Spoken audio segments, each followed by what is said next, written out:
Khilafah, sebuah institusi pemerintahan Islam yang berjalan sejak zaman para sahabat hingga tahun 1924. Ia merupakan sebuah simbol keagungan peradaban Islam selama hampir 1.300 tahun. Setelah hampir seabad pasca keruntuhannya, kini ia kembali mencuat sebagai isu yang begitu hangat di tengah masyarakat. Belahan dunia timur dan barat membicarakannya, tak terkecuali di Indonesia.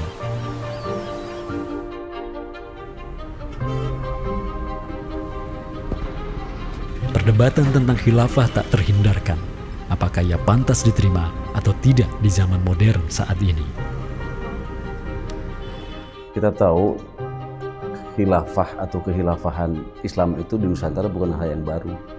Ya, sudah ada hubungan relasi antara kesultanan-kesultanan dan kerajaan Islam Nusantara dengan kehilafahan di Turki Utsmani atau wilayah Arab secara keseluruhan itu sejak abad ke-7.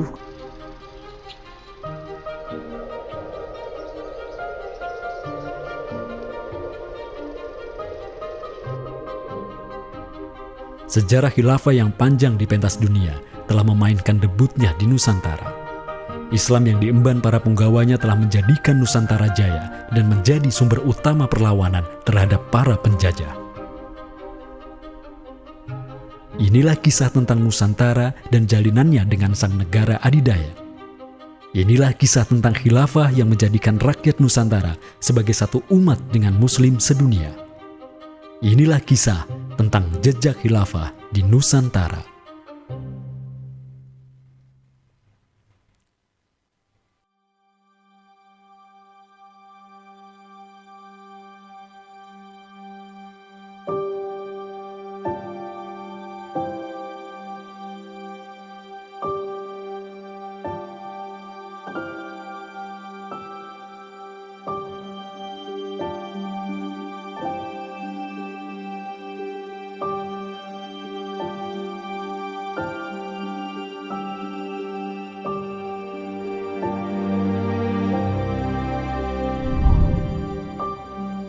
Senin, 12 Rabiul Awal tahun 11 Hijriah, bertepatan dengan tahun 632 Masehi. Seluruh langit dunia dirundung mendung. Semua orang di Madinah menundukkan wajahnya, kosong pandangan seraya bercucuran air mata. Di pagi itu, kabar duka menyeruak ke seluruh negeri. Rasulullah Sallallahu Alaihi Wasallam wafat. Pada saat Rasulullah SAW wafat, Abu Bakar itu berkhutbah. Abu Bakar mengatakan begini, Ya ayyuhan nas, inna Muhammadan qad mata. Wala budda lihada dini man yakumu bihi. Kata Abu Bakar begitu.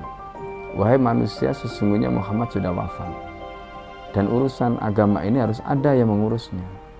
Setelah Abu Bakar menyampaikan demikian, para sahabat pun segera bersepakat untuk mencari dan memilih Khalifatur Rasulillah, seorang pengganti Nabi untuk menjaga agama dan menjalankan urusan dunia. Mereka bahkan lebih menyegerakan urusan ini ketimbang menyegerakan pemakaman jasad Rasulullah SAW yang mulia, menandakan bahwa urusan kepemimpinan untuk kaum muslimin pasca wafatnya Nabi merupakan perkara yang amat mendesak.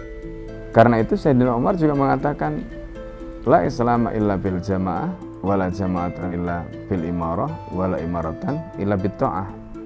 Umar juga memahami sebagaimana yang dipahami oleh Abu Bakar. Islam ini tidak akan kuat kecuali dengan adanya jamaah, dengan adanya persatuan. Dan tidak mungkin umat ini bisa bersatu kecuali dengan adanya imarah, adanya khilafah, adanya kepemimpinan. Dan tidak mungkin adanya imarah kecuali dengan adanya ketaatan. Jadi para sahabat itu paham itu. Kemudian para sahabat itu juga menjalankan apa yang diperintahkan Nabi dalam hadis yang lain. Apa kata Rasulullah? Alaikum bisunnati. Kalian harus pegang teguh sunnahku. Wa sunnatil khulafa'ir rasyidin al-mahdiyyin min ba'di. Dan sunnah para khalifah rasyidin al-mahdiyyin min ba'di mendapatkan petunjuk setelahku. Kemudian Nabi mengatakan, Addu alaiha bin nawajidi. Kalian harus gigit sunnah itu dengan menggunakan gigi geram dan jangan dilepaskan. sunnah yang ditinggalkan oleh para khulafaur rasyidin itu apa? Pertanyaannya begitu. Jawabannya tidak lain adalah khilafah itu, sistem khilafah itu.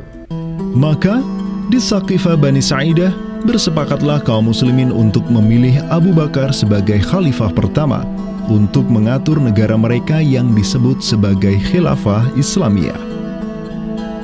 Negara khilafah di bawah kepemimpinan Abu Bakar dan khalifah-khalifah setelahnya, Umar bin Khattab, Utsman bin Affan, dan Ali bin Abi Thalib cepat sekali berkembang. Mereka memperluas wilayah khilafah hingga mendobrak dua negara adidaya saat itu, Kekaisaran Persia dan Imperium Romawi.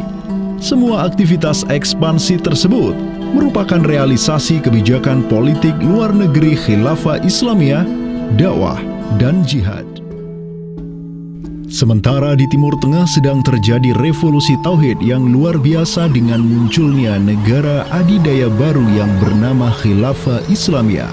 Jauh di sebelah timur, terbentang sehamparan kepulauan yang teramat luas wilayahnya. Masing-masing pulau ini begitu hijau hutannya, mata air mengalir dengan begitu derasnya, disertai kekayaan alam yang melimpah ruah jumlahnya, baik di bawah maupun di atas tanah, baik sebelum maupun selepas pantai. Negeri itu dikenal sebagai Nusantara. Diapit oleh dua benua dan dua samudra, amatlah strategis posisi wilayah Nusantara, menjadikan ia sebagai pelabuhan dagang yang ramai, tempat bertemunya bangsa-bangsa dunia. Kala itu, belumlah penduduk di Nusantara mengenal Islam, sementara kehidupan mereka sedang diselimuti oleh kegelapan.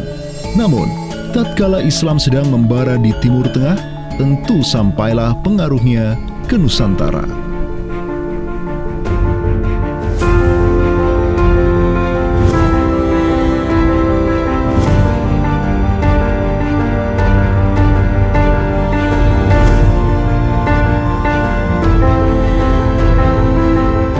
Saya ingin mengutip apa yang pernah dinyatakan oleh Buya Hamka ya di dalam buku beliau dari Perbendaharaan Lama, termasuk juga buku beliau yang judulnya Sejarah Umat Islam, yang beliau menyatakan bahwa sesungguhnya teori yang kita tahu bahwa Islam masuk ke Nusantara itu berasal dari Gujarat pada abad ke-12 sampai 15 Masehi, itu sebetulnya tidaklah tepat sepenuhnya. Karena apa? Karena Buya Hamka memiliki pandangan ataupun penjelasan terkait dengan kapan sesungguhnya Islam masuk ke Nusantara, ke Indonesia. Beliau menyatakan bahwa Islam masuk ke Nusantara itu jauh sebelum teori Gujarat.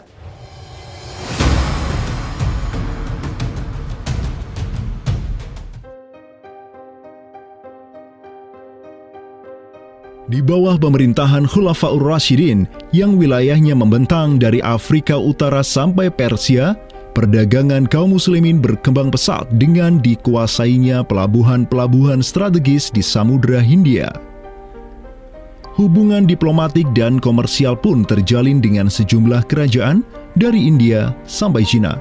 Sui Tang Xiu, sebuah kronik kuno dari dinasti Tang di Cina mencatat, telah datang serombongan utusan khilafah ke hadapan penguasa Cina di tahun 651 Masehi, di mana tahun tersebut merupakan masa Khalifah Utsman bin Affan. Hubungan khilafah dengan dunia timur terus berlanjut sampai di mana khilafah beralih ke pemimpinannya di bawah otoritas Bani Umayyah. Apabila hubungan negara khilafah dengan kekaisaran Cina sudah terjalin sejak masa Khulafaur Rasyidin melalui jalur laut, tentulah utusan khilafah akan melalui wilayah Nusantara yang menjadi penghubung antara Timur Tengah dan Asia Timur. Dan di ujung paling barat wilayah Nusantara, terdapat pulau besar yang kala itu dikenal oleh bangsa Arab sebagai Sribuza, pelafalan mereka untuk menyebut kerajaan Sriwijaya. Pelabuhan-pelabuhan di kerajaan Sriwijaya senantiasa menjadi titik transit setiap kapal yang hendak melanjutkan perjalanannya. Tentu, penguasa Sriwijaya akan menyadari keberadaan pelayar-pelayar muslim yang singgah di wilayah kekuasaannya. fakta bahwa kerajaan Maharaja Indravarman di Sriwijaya itu ada komunikasi dengan Daulah Umayyah, mengirim surat 2 kali yang isi suratnya itu dari raja dengan 1000 gajah ya dan sebagainya, yang menunjukkan surat menyurat seabad itu yang menunjukkan ada hubungan kekhilafahan dengan Nusantara. Dan secara historis ya sangat logis ketika itu superpower dunia adalah khilafah. Surat yang dikirim oleh Maharaja Sri Indrawarman dari Sriwijaya tersebut dialamatkan ke Damaskus, ibu kota Khilafah Umayyah yang saat itu dipimpin oleh Khalifah Umar bin Abdul Aziz. Dalam surat itu disebutkan, min malikil amlak alladhi huwa ibnu alfi malik walladhi tahtahu bintu alfi malik walladhi fi mardatihi alfu filin walladhi lahu nahrani yumbitani al-auda wal-allawha wal-jawza wal-kafura alladhi yujadu rihuhu ala masirati 12 milan ila malikil arab alladhi la yushriku billahi syai'an. Amma ba'du, fa inni qad ba'athtu ilaika bihadiyatin wa ma hiya bihadiyatin walakinnaha tahiyatun wa ahbabtu an tab'atha ilayya rajulan yu'allimunil islama wa yuwaqqifuni ala hududihi wassalam. Maka di bawah kepemimpinan sang Khalifah Umar bin Abdul Aziz, khilafah menyebarkan rahmatan lil alamin ke segala penjuru dunia, termasuk Nusantara.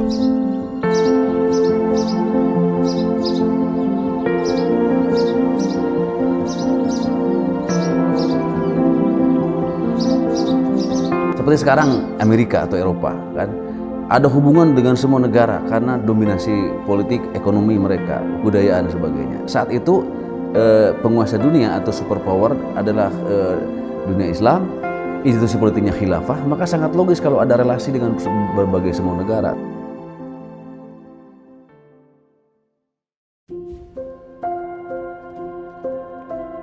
Tahun 1258, dari arah timur datanglah segerombolan pasukan yang mengerikan. Tubuh mereka besar-besar bak raksasa, berkulit kuning dan begitu mahir berpanah dan mengendarai kuda. Inilah pasukan Mongol yang datang dari utara Cina. Khalifah Al-Musta'sim itu dibunuh oleh Hulagu Khan, ya, pemimpin tentara Mongol. Kemudian pasca penaklukan Baghdad, itu Baghdad menjadi kota kosong, ya. Penduduknya dibantai, khalifah dibunuh, ya. Kotanya dibakar, perpustakaannya dihancurkan. Wah, pokoknya kacau sekali lah. Nah, tapi ternyata banyak keluarga Abbasiyah, ya, dinasti Bani Abbasiyah yang dia itu selamat dari pembantaian orang-orang Mongol, dan mereka itu akhirnya berdiaspora, mengungsi, ya. Ada yang berdiaspora, ada yang mengungsi ke Hijaz, ada yang mengungsi ke daerah Najd, ya, ada yang mengungsi ke daerah Mesir. Ada satu keturunan Abbasiyah, Bani Abbasiyah, yang dia itu mengungsi sampai ke Aceh, gitu. Di mana Aceh itu dulu, ya, negara yang berkuasa di sana adalah Samudra Pasai.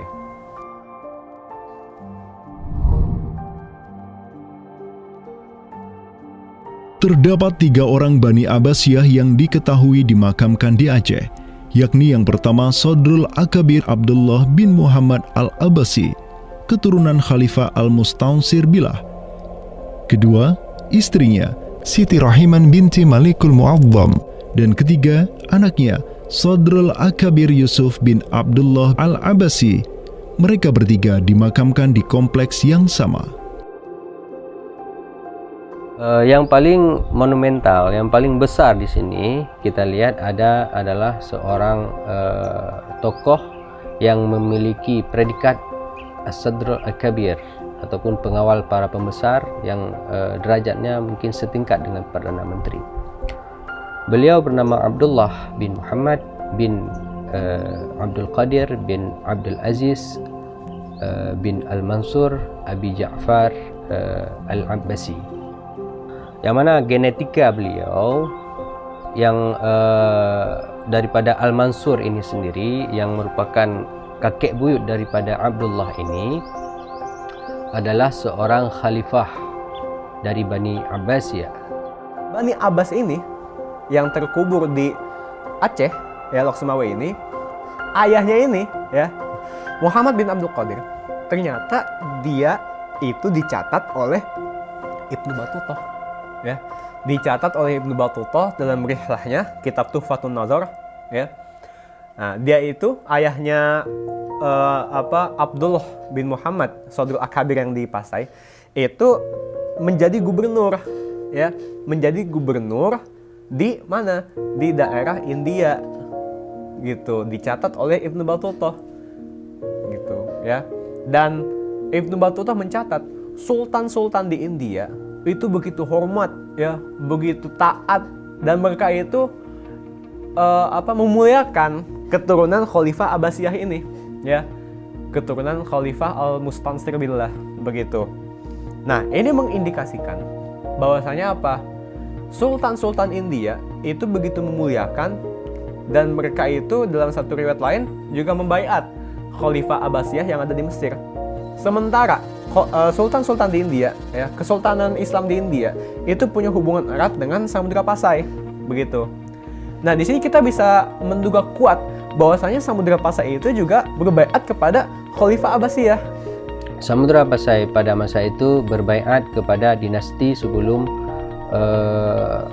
Utsmaniyah berkuasa, yaitu kita menduga dan meyakini hal tersebut sesuai fakta-fakta yang kita temukan di lapangan bahwa Madinatul Sumatera ataupun Jaziratul Jawi, Samudra Pasai itu berbaiat langsung kepada dinasti Abbasiyah. Sultan Zainal Abidin bin Ahmad bin Malikus Zahir bin Malikus Saleh, penguasa Pasai di masa Sodrul Akabir Abdullah Al-Abbasi hidup, menyatakan baiatnya kepada Khalifah Al-Mutawakkil 'alallah di Kairo di awal abad ke-15. Begitu pula sebelumnya, Sultan Muhammad bin Tughluk di Delhi diikuti oleh Sultan Jalaluddin Muhammad dari dinasti Raja Ganesh di Bengali dan penguasa dari dinasti Utsmaniyah di Turki, Sultan Bayazid pertama. Seluruh sultan di dunia Islam menyatakan baiatnya kepada Khilafah Abbasiyah semenjak gelombang badai Mongol berhasil dihentikan oleh pahlawan-pahlawan Mamluk. Pusat Khilafah Abbasiyah kini berpindah ke Kairo, Mesir, dan menjadi magnet kaum muslimin global. Dari pusat khilafah inilah dakwah Islam mulai bangkit kembali dan menggencarkan aktivitasnya dengan mengirim berbagai juru dakwah ke seluruh penjuru alam. Dengan Samudra Pasai yang mendaulatkan dirinya sebagai Darul Islam yang berbaiat kepada khalifah, Samudra Pasai mengemban tugas untuk mengubah seluruh Asia Tenggara dari Darul Kufri menjadi Darul Islam. Sultan Zainal Abidin Ra Ubabdar dibantu oleh putra Sodrul Akabir Abdullah bin Muhammad Al-Abbasi, yakni Yusuf bin Abdullah, yang di pucuk pusaranya tertera nama kakeknya Khalifah Al-Mustansir Billah, banyak menaklukkan wilayah-wilayah yang belum Islam di Sumatera dan Semenanjung Malaya. Seperti Ra Ubabdar. Ra Ubabdar itu berasal dari dua kata, Ra dan Ubabdar, yang mana artinya adalah penguasa gelombang. Ini adalah sebuah predikat yang sangat luas sebenarnya maknanya, sesuai dengan masa yang ditorehkan pada waktu tersebut, bahwa Sultan Zainal Abidin Ra Ubabdar bin Ahmad bin Muhammad bin Al-Malik Al-Salih ini adalah salah satu masa kegemilangan Samudra Pasai, yang mana kita ketahui setelah masa tersebut yang memimpin Kesultanan Sumatera adalah anak keturunan daripada beliau ini, yang jumlahnya sampai 11 orang sultan. Bergerak dan terus bergerak itu meluaskan dakwah Islamnya sampai ke pulau-pulau. Itu masa Zainal Abidin Ra Ubabdar, terutama penakluk gelombang yang dijuluki beliau itu melebarkan sayap itu sampai ke seluruh Asia Tenggara. Digelarilah Sultan Zainal Abidin Pasai dengan sebutan Ra Ubabdar, bahasa Persia untuk gelar sang penakluk gelombang, karena dengan arungan pasukannya yang luar biasa di atas gelombang laut Nusantara, ia membuka banyak sekali wilayah, seperti Malaka misalnya, di mana di sanalah Sultan Zainal Abidin Ra Ubabdar menempatkan putranya Sultan Mansur sebagai penguasa Darul Islam Malaka. Kesultanan Samudra Pasai banyak pula mengirimkan juru dakwahnya untuk meminta penguasa-penguasa Nusantara lain agar menerima Islam. Salah satu juru dakwah tersebut dikirim ke Jawa Timur, pusat pemerintahan rezim yang mendominasi wilayah Nusantara saat itu, Kerajaan Majapahit.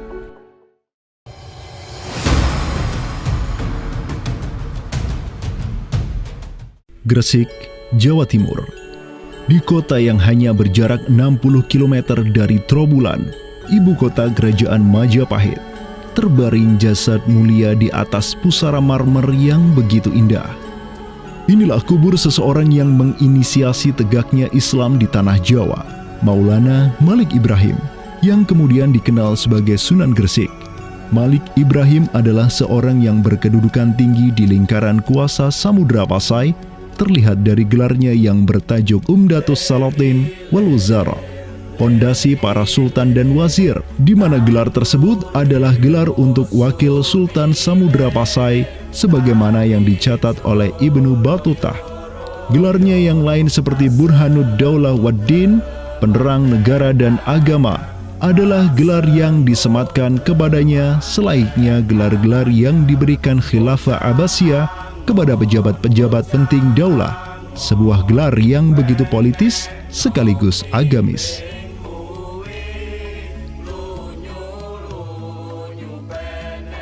Maulana Malik Ibrahim dikirim oleh Pasai untuk mendakwahkan Islam kepada rakyat dan para penguasa Majapahit.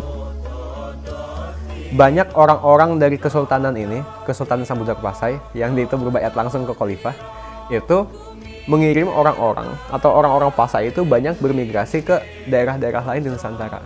Misalkan ya, kalau kita perhatikan makam tertua ya, salah satu makam tertua di Jawa yang sekarang terletak di Gresik, siapa orangnya ya? Pemilik makam ini itu adalah Maulana Malik Ibrahim. Maulana Malik Ibrahim ya, kalau kita perhatikan makamnya yang di Gresik itu sama persis gayanya dengan apa? Dengan makam-makam yang ada di Pasai, begitu. Nah, ini merupakan bukti bahwasanya Sunan Gresik itu pernah ada di Pasai ya, dan dia itu ya tahu sendiri lah ya, bahwasanya Maulana Malik Ibrahim yang kemudian dikenal juga sebagai Sunan Gresik itu merupakan salah satu dari Wali Songo. Bersama kakek, paman, keponakan, cucu cicit dan murid-murid pilihannya yang kemudian disebut Wali Songo, Maulana Malik Ibrahim berdakwah di Jawa dan menyebarkan Islam di kalangan penduduknya. Mereka mendapat sokongan penuh dari negara yang berkuasa di Samudra Pasai, kesultanan yang berbaiat kepada Khilafah Abbasiyah. Dakwah mereka terus berkembang, perlahan namun pasti, dan mulai melumat persendian kuasa Majapahit yang mulai keropos akibat kekacauan internal mereka sendiri.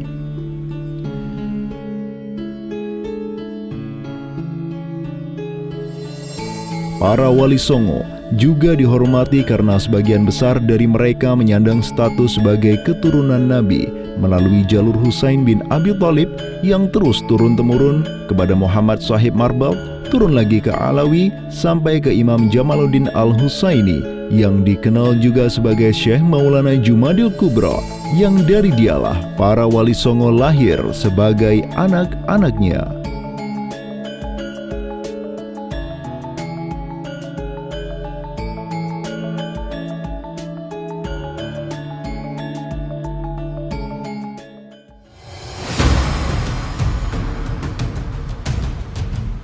Bertolak dari Gresik, dakwah para wali menyebar ke kota-kota lainnya di Pulau Jawa, bahkan sampai keluar Jawa seperti Maluku, Ternate, Makassar, Kalimantan, dan sebagainya. Selain kalangan rakyat, banyak pula pejabat-pejabat Majapahit yang tercerahkan dengan Islam dan sukarela mengucap syahadatain, seperti para adipati Majapahit di Palembang, Cirebon, Semarang, Pekalongan, Jipang, sampai Mataram. Tak tanggung-tanggung, di antara mereka yang berislam bahkan merupakan sang putra mahkota Majapahit sendiri, Pangeran Jimbun alias Raden Patah, yang merupakan buah dari pernikahan Raja Brawijaya kelima dengan seorang putri Cina. Ketika dewasa, Raden Patah belajar kepada Sunan Ampel di Surabaya, kemudian diangkat menjadi Adipati Demak oleh ayahnya. Kemudian, di tahun 1478, Brawijaya kelima digulingkan oleh pesaingnya dari Kediri, Girindra Wardana. Tahta Majapahit yang diduduki oleh musuh ayahnya lantas membuat Raden Patah di Demak beserta seluruh elemen Islam di Jawa pimpinan para Wali Songo bangkit berjihad melawan Girindra Wardana dan penerusnya Patih Udara. Mereka terus berjihad dengan penuh keberanian hingga akhirnya berhasil melumat kekuasaan Majapahit yang dipegang oleh para pemberontak dari pihak Girindra Wardana dan Patih Udara. Kaum muslimin pun meraih kemenangan hingga akhirnya mereka berhasil memproklamirkan berdirinya sebuah daulah Islam pertama di tanah Jawa, Kesultanan Demak, pada tahun 1482. Digelari Raden Patah sebagai Senopati Jimbun Ningrat Ngabdurrahman Panembahan Palembang Saidin Panatogomo, atau dengan gelarnya dalam bahasa Arab Sultan Syah Alam Akbar Al-Fatah. Dialah Sultan yang telah memfutuhat Jawa menjadi Darul Islam. Dengan berdirinya Demak sebagai daulah Islam pertama yang berdaulat di tanah Jawa, bertambahlah kuat bargaining politik Islam di kawasan Nusantara bersama-sama dengan Kesultanan Samudra Pasai di Sumatera, Kesultanan Malaka di Semenanjung Malaya, Kesultanan Brunei di Borneo, Kesultanan Sulu di Filipina, begitu pula Sultan pertama di Ternate, Sultan Zainal Abidin yang pernah menimba ilmu ke Jawa di bawah bimbingan Sunan Giri. Dalam rentang abad yang bersamaan, kemenangan daulah Islam di kawasan Nusantara juga diiringi dengan penaklukan Konstantinopel, ibu kota Romawi Timur, oleh salah seorang sultan dari Bani Uthmaniyah, Muhammad Al-Fatih. Penaklukan Konstantinopel sekaligus menandakan tamatnya riwayat Imperium Romawi Timur untuk selama-lamanya. Penaklukan Konstantinopel pada tahun 1453 oleh Muhammad Al-Fatih, sang Sultanur Rum, merupakan realisasi dari janji yang telah terucap ratusan tahun sebelumnya oleh lisan mulia sang Sayyidul Mustafa, Rasulullah Muhammad Sallallahu Alaihi Wasallam. Sungguh, Konstantinopel akan benar-benar ditaklukkan. Sebaik-baik pemimpin adalah pemimpin yang berhasil menaklukkan Konstantinopel, dan sebaik-baik pasukan adalah pasukan yang menyertainya. Dengan dikdayanya kuasa Islam di tanah Rum, menjadikan para penguasa Uthmaniyah mempunyai citra istimewa di kalangan rakyat Nusantara.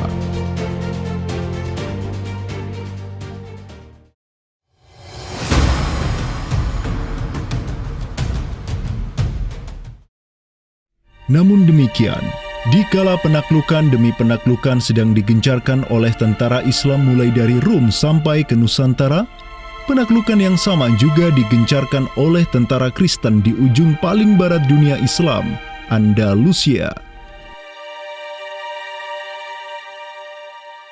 Berbeda dengan penaklukan yang kaum muslimin lakukan di mana penduduk asli suatu tempat diberi toleransi yang luar biasa atas agama dan properti mereka, tentara Kristen Portugis dan Spanyol menaklukkan wilayah Islam di Andalusia yang saat itu sudah terpecah menjadi Reyes de Taifas atau Mulukhut Tawaif atau kerajaan-kerajaan yang saling tercerai-berai. 1492, kekuasaan Islam terakhir di Andalusia, Granada, berhasil ditaklukkan oleh suami istri yang menjadi penguasa Spanyol, Fernando d'Aragon dan Isabella de Castilla. Penaklukan kembali wilayah Andalusia menjadi negara Kristen yang mereka sebut Reconquista telah menyebabkan populasi kaum muslimin di sana tersapu bersih, entah karena diusir, dimurtadkan, atau dibunuh. Selain Reconquista, kaum Kristen Spanyol dan Portugis juga mempunyai motif ekonomi untuk menjadikan diri mereka kaya, yakni dengan mencari jalur rempah di Samudra Hindia yang saat itu merupakan potensi sumber daya alam yang luar biasa. Program mereka untuk mencari rempah di Samudra Hindia mereka sebut sebagai Estado da India. Kita sering dengar dengan istilah 3G gitu kan, Glory, Gospel, dan Gold gitu kan. Jadi ya mereka ingin ekspansi, mereka ingin menyebarkan misi agama mereka, dan mereka juga ingin mencari gold. Goldnya di sini adalah justru adalah rempah gitu kan. Begitulah betapa berharganya rempah pada saat itu, sampai 1 gram pala dihargai dengan 2 gram emas gitu kan. Paus Alexander ke-6, pemimpin kaum Kristen saat itu, begitu mendukung hasrat Portugis dan Spanyol untuk menjelajah dunia dan menyebarkan Kristen. Maka, berangkatlah gelombang penjelajah Portugis yang disertai pasukan dan senjata untuk menaklukkan dunia Islam di Samudra Hindia. Di bawah pimpinan Alfonso de Albuquerque, armada Portugis berhasil menaklukkan Goa di India pada tahun 1510 dan setahun kemudian berhasil sampai ke Malaka, merebut pelabuhan strategis itu dari Sultan Mahmud Syah yang memerintah tempat tersebut. Dengan bercokolnya Portugis di Nusantara, dimulailah babak baru sejarah Islam di kawasan ini.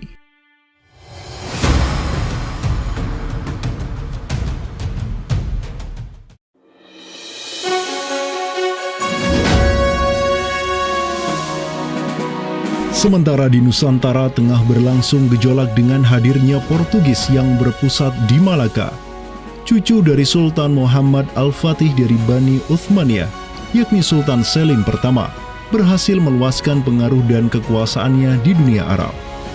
Pada tahun 1517, beliau berhasil merebut Suriah, Mesir, dan Hijaz dari kepenguasaan kaum Mamluk.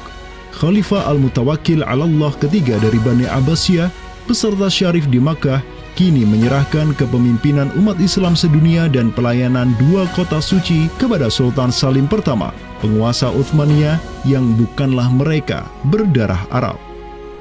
Perlu dicatat bahwa penjelasan tentang Al-A'immatu fi Quraisyin itu, kalau kita merujuk kepada kitab Ar-Rawdah, Rawdatul Talibin wa Umdatul Muftin, memang ada hal yang menarik di sini. Di satu sisi ada mengatakan bahwa syarat khalifah itu harus Quraisy.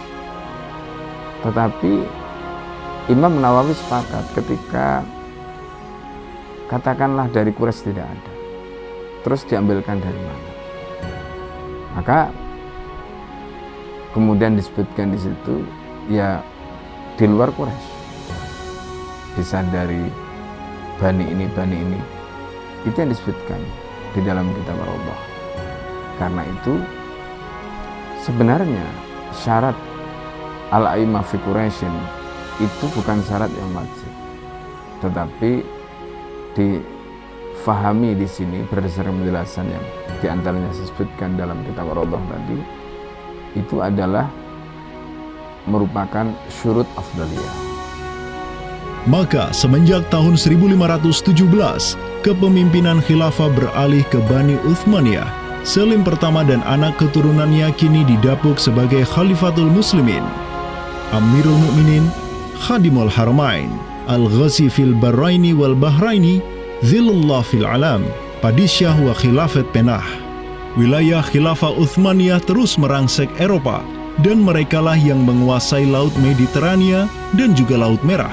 Adapun Portugis yang bercokol di Samudra Hindia mulai ketakutan karenanya.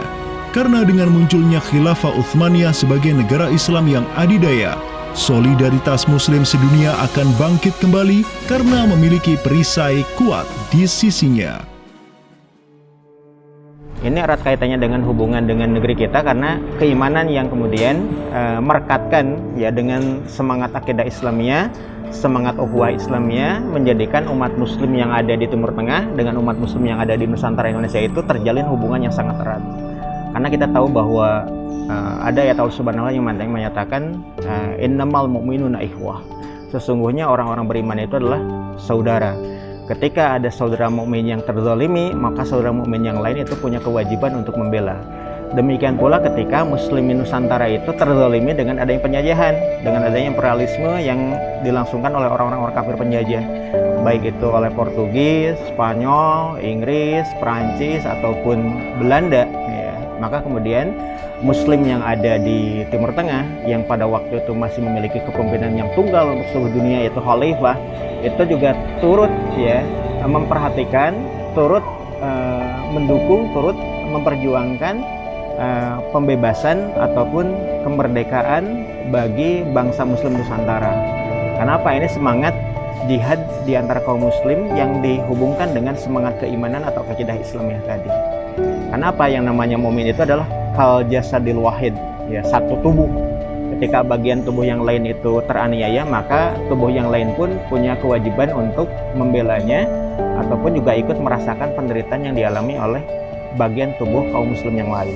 Semenjak Portugis berhasil menancapkan kukunya di India dan Malaka, tidak hanya dua wilayah tersebut yang ditimpa petaka, namun juga hampir seluruh kesultanan di Samudra Hindia dan Nusantara. Sultan dari Samudra Pasai kala itu, Zainal Abidin bin Mahmud bin Zainal Abidin Ra'ubabdar, yang mendaulatkan dirinya sebagai Al-Qaim tahta Amri Rabbil Alamin, orang yang berdiri di bawah perintah Tuhan semesta alam, mengirim surat kepada Portugis di Malaka untuk menggugat kelakuan mereka yang sangat merugikan kaum muslimin di kawasan.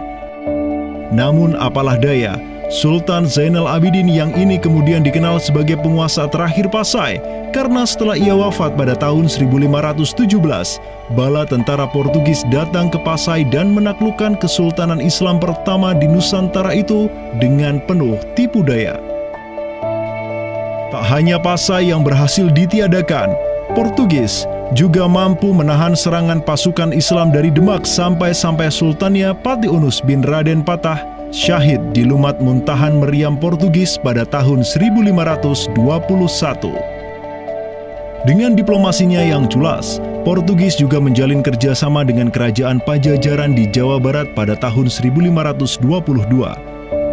2 tahun berikutnya, kota Blambangan, Panarukan, dan Kediri yang masih menjadi basis kekuatan Hindu di Jawa menawarkan kerjasama dengan Portugis. Maka, Portugis banyak sekali mendapat aliansi sesama kafir yang berada di berbagai wilayah di Nusantara untuk bersatu padu menghantam kekuatan politik Islam yang baru tumbuh di Pulau Jawa. Bahkan di Maluku pun Portugis berhasil menancapkan kuasanya semenjak tahun 1536. Berkaca pada kelakuan Portugis yang memerangi umat Islam di Samudra Hindia dan Nusantara, Sultan Sulaiman Al-Qanuni, sang Khalifah Uthmaniyah yang berkuasa sejak tahun 1520, menyatakan peperangan terbuka kepada penguasa Portugis yang berkedudukan di Lisbon, Dom Sebastião. Telah dilaporkan kepada saya bahwa jamaah haji dan para pedagang muslim yang datang dari India melalui laut telah dianiaya.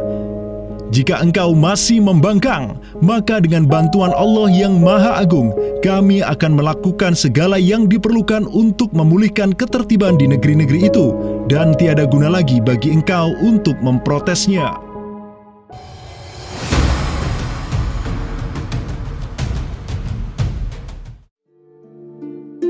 Penjaga kedaulatan Islam di Sumatera yang harum selama ratusan tahun, Samudra Pasai, kini sudah sirna di bawah kungkungan Portugis.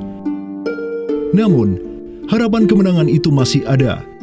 Karena tak lama setelah itu muncul kekuatan baru yang terbit di ujung utara Sumatera, Kesultanan Aceh. Kita mengetahui bahwa Sultan Aceh yang pertama adalah Sultan Ali Mughayat Shah. Ya, beliau wafat tahun 1530. Dan ini merupakan masa yang bersamaan dengan Sultan Sulaiman Al-Qanuni dari Khilafah Utsmaniyah. Prestasi Sultan Ali Mughayat Shah telah dicatat dengan tinta emas sejarah. Kegemilangan Sultan Aceh pertama itulah yang direkam oleh salah seorang ulama besar dunia Islam, Syekh Ahmad Zainuddin Asy-Syafi'i Al-Malibari, yang merupakan murid dari ulama tersohor Ibnu Hajar Al-Haytami. Dalam kitabnya Tuhfatul Mujahidin fi Ba'di Akhbaril Burtukaliyin, Syekh Zainuddin Asy-Syafi'i menulis, dan mereka, orang-orang Portugis, semoga Allah mengalahkan mereka, mendatangkan berbagai barang dari negeri-negeri yang jauh. Mereka menjadi ramai dan bertambah banyak di kawasan. Para penguasa berbagai pelabuhan menuruti kehendak mereka sehingga mereka sepenuhnya menguasai pelabuhan-pelabuhan tersebut. Pelayaran hanya dapat dilakukan dengan jaminan keamanan dari mereka. Perdagangan dan kapal-kapal mereka bertambah banyak dan sebaliknya, perdagangan muslimin di luar kapal-kapal dan benteng-benteng yang mereka bangun makin merosot. Tiada seorang pun yang dapat merebut kota-kota pelabuhan itu selain Sultan yang mujahid, Ali Al-Asyi. Semoga Allah menerangkan kuburnya. Karena Sultan Ali Al-Asyi lah yang telah membuka Sumatera dan menjadikannya Darul Islam. Semoga Allah membalas kebaikannya untuk kaum muslim dengan sebaik-baik balasan.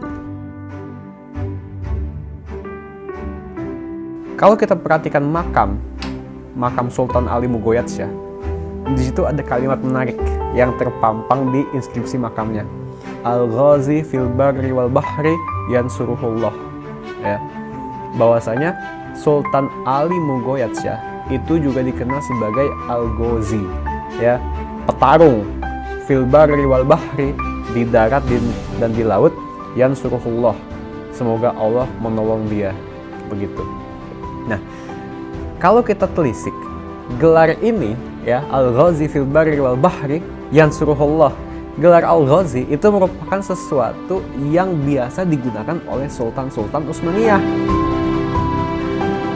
Inilah sang pemimpin para Ghazi dari Aceh, Sultan Ali Mughayat Shah.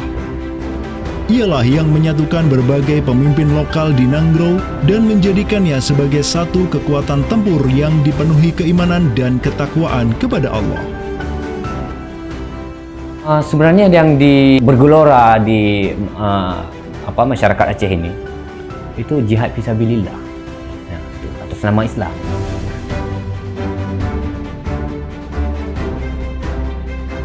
Kampanye global Khilafah Utsmaniyah untuk menghajar Portugis senantiasa digelorakan oleh para khalifahnya dan juga oleh para negarawan Daulah Adidaya itu. Tahun 1539, Khalifah Sulaiman Al-Qanuni memerintahkan wazir agungnya Hadim Sulaiman Pasha untuk mengirim utusan ke Aceh sebagai bentuk tanggung jawabnya untuk membantu kaum muslimin di sana.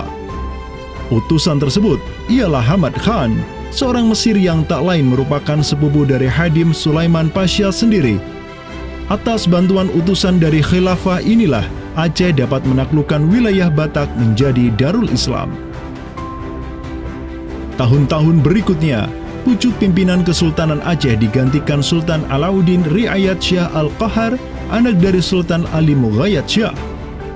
Beliau melanjutkan jihad ayahnya dan secara terang benderang turut menyatakan ketundukannya kepada Khilafah Utsmaniyah. Kesatuan agama, kesatuan tauhid dalam Islam itu pasti membentuk kesamaan, kesatuan umat, kan gitu. Ya, kesatuan umat, karena Islam itu kan dibentuk oleh keyakinan akidah, kesatuan keyakinan yang sama, ya, dan tidak mengenal batas wilayah, tidak mengenal nasionalisme dan sebagainya. Jadi melihat siapa penguasa dunia adalah Khilafah Turki Utsmani, ya pasti ada hubungan emosional.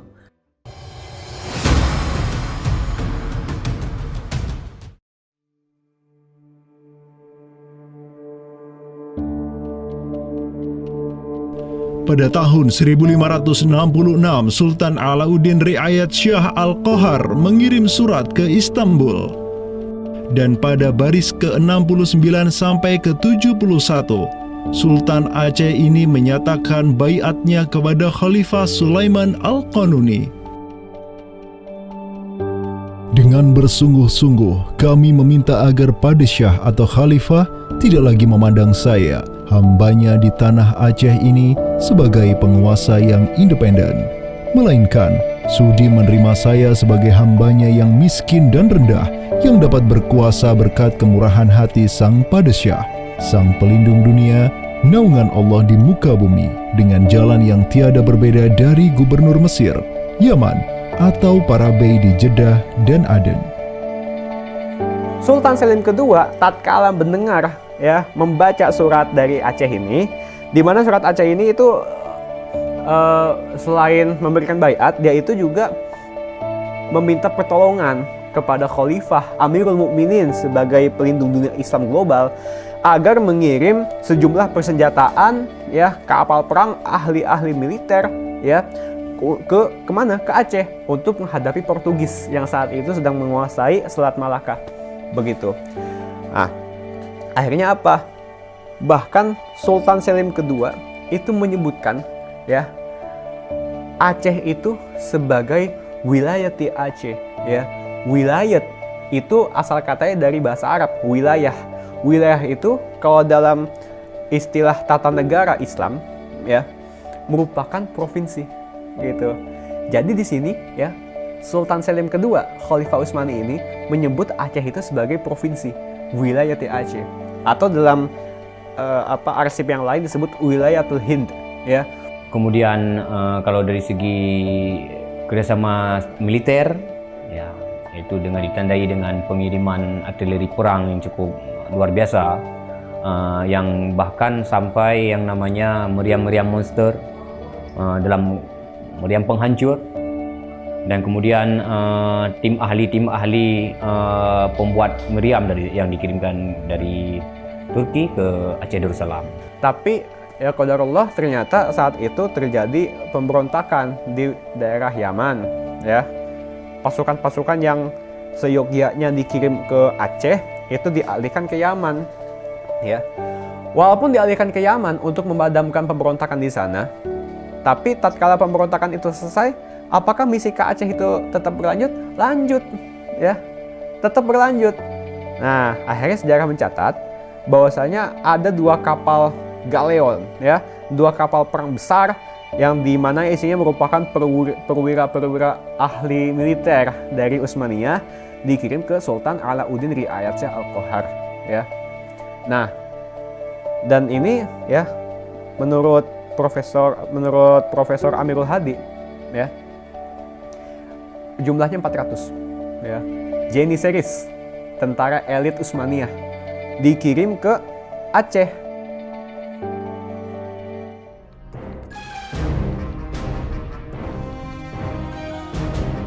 Selama masa Sultan Alauddin Riayat Shah Al-Qahar, Aceh melancarkan serangan besar-besaran ke Malaka demi menghancurkan Portugis. Serangan-serangan itu dilaksanakan pada tahun 1537, 1564, dan 1568. Pada serangan yang ketiga di tahun 1568, armada raksasa berkekuatan 15.000 Ghazi Aceh, 400 Janissaries dari Khilafah Utsmaniyah, dan 200 meriam monster karya para ahli senjata Utsmaniyah berangkat ke Malaka yang dikomando langsung oleh Sultan Alauddin Riayat Shah Al-Qahar. Portugis yang bercokol di Malaka benar-benar kewalahan dan hancur berantakan ketika diserang bertubi-tubi oleh pasukan Aceh.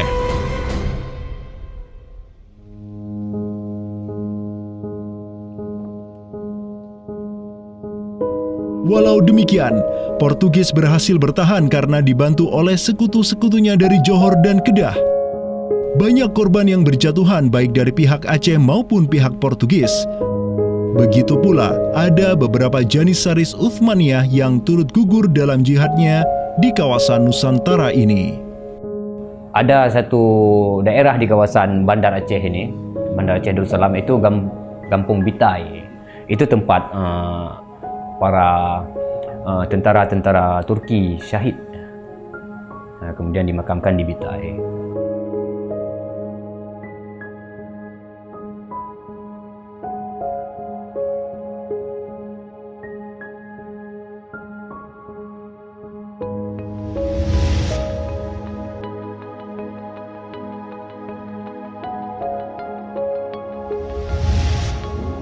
Mungkin kita melihat juga dari segi numismatik atau mata uangnya, banyak sekali dirham-dirham Turki Utsmani kita temukan di sini.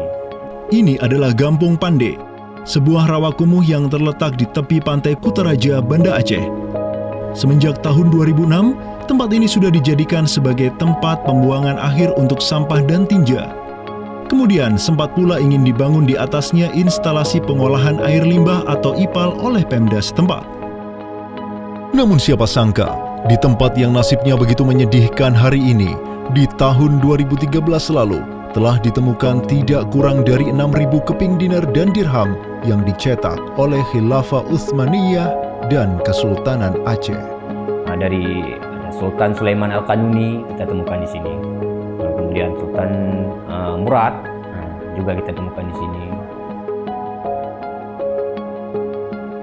Gampung Pandey yang merupakan salah satu kawasan Islam tertua di Aceh, di mana di sanalah terdapat ribuan makam tokoh-tokoh penting Islam yang datang dari seluruh penjuru negeri. Dan beginilah nasibnya sekarang, terhinakan oleh orang-orang yang melupakan sejarah besarnya, tak tersentuh oleh peradaban modern yang durhaka kepada sejarah Islamnya. Walau demikian, kenangan tentang mereka takkan pernah hilang dan akan terus teringat oleh anak cucu kita. Mereka akan terus mengingat bahwa orang tua kita dahulu, para penguasa kita yang saleh dulu, pernah menyatakan baiatnya kepada Amirul Mukminin, khalifahnya umat Rasulullah sallallahu alaihi wasallam. Inilah kubur orang yang dirahmati lagi diampuni. Dialah Al-Ghazi, sang petarung di jalan Tuhan semesta alam, penentang kaum kafir dan musyrikin, pecinta kaum fakir dan miskin, Sultan Alauddin Riayat Shah, naungan Allah di muka bumi, putra Sultan Ali Mughayat Shah. Semoga Allah menyiramkan rahmat ke atas pusaranya dan menjadikan surga tempat kediamannya.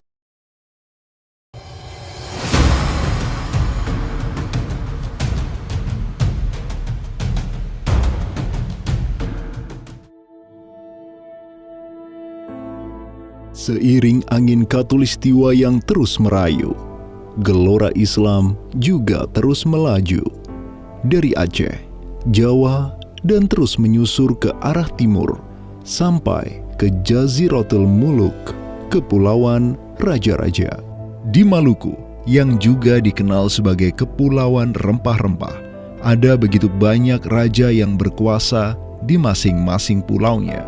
Namun, semenjak Zainal Abidin, penguasa Ternate yang masuk Islam dan belajar kepada Sunan Giri di Jawa, Ternate langsung memproklamirkan dirinya sebagai negara Islam. Langkah politis Sultan Ternate ini pun secara cepat diikuti oleh penguasa-penguasa lain di Maluku, sehingga negeri dengan ratusan pulau ini menjadi sebuah darul Islam. Tatkala Portugis menaklukkan Malaka, sang jenderal Portugis Alfonso de Albuquerque mengirim 3 kapal di bawah pimpinan Francisco de Serrao. Mereka berhasil mencapai Maluku, kemudian berbasis di Pulau Ambon, Banda, dan Seram. Saat itu, para penguasa Islam di Maluku terutama Ternate dan Tidore menyambut baik kedatangan Portugis. Namun seiring waktu berjalan, kemudahan fasilitas yang diberikan para penguasa Maluku membuat kaum Portugis lupa diri. Mereka secara masif memonopoli perdagangan rempah dan memurtadkan kaum muslim. Tatkala salah seorang penguasa Ternate, Sultan Hairun Jamil, mulai menggugat kelakuan lalim Portugis, Sultan Hairun pun dibunuh secara keji oleh gubernur Portugis di Maluku, Diego Lopes de Mesquita, pada Februari 1570. Pasca tragedi tersebut, tahta Kesultanan Ternate dipimpin Sultan Babullah Datuk Shah bin Hairun, seorang sultan yang segera menjadi ancaman mematikan bagi kedudukan Portugis di Maluku. Dengan pasukan laut raksasanya, Sultan Babullah menyerbu setiap benteng Portugis yang ada di Maluku. Segala kapal dan bala bantuan yang hendak dikirim untuk Portugis dari Goa dan Malaka diblokade oleh pasukan Babullah. Persenjataan kaum muslim Maluku pun cukup membuat Portugis gemetaran.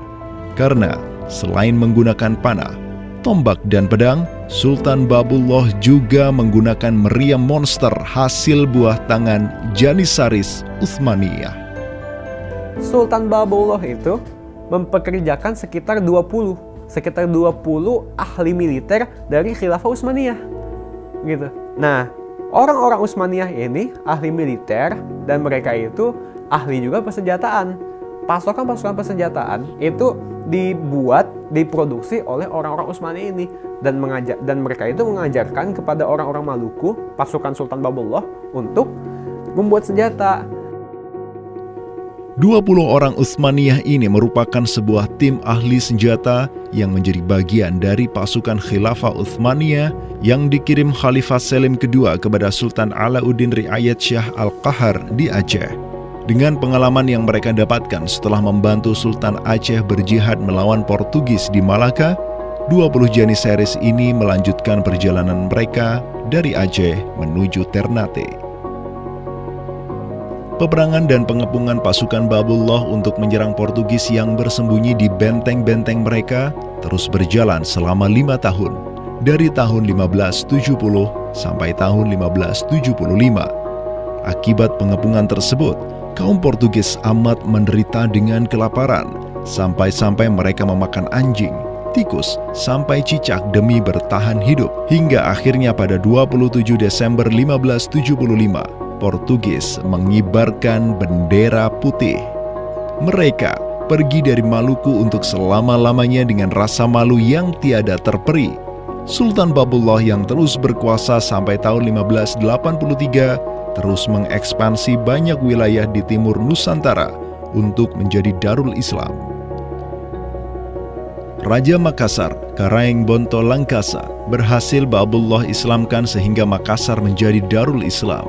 Begitu pula dengan Luwuk, Banggai, Mindanao, Nusa Tenggara, Aru, Halmahera, Jailolo, Bacan, hingga Papua. Semuanya tunduk kepada Sultan Babullah sehingga ia dijuluki sebagai penguasa 92 pulau.